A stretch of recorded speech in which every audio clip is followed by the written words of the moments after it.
Are you ready to turn your first home equity into your dream home? Many Kitsap County homeowners are doing just that. With rising home values, your equity can be the key to upgrading.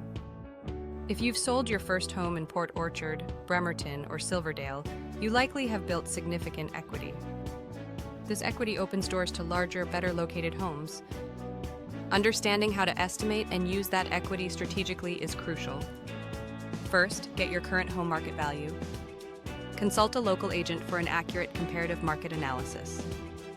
Subtract what's left on your mortgage to see your estimated equity. Next, consider your options. Selling first is straightforward. You access cash from the sale for your next down payment. Alternatively, a cash-out refinance or HELOC lets you keep your first home and access funds for a new property.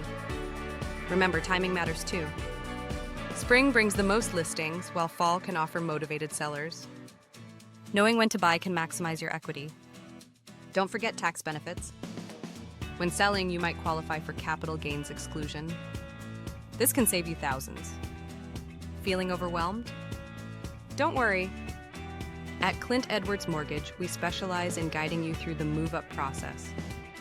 Our personalized plans are tailored to Kitsap County's market. Ready to make your next move? Contact us today for expert advice and start planning your dream home upgrade.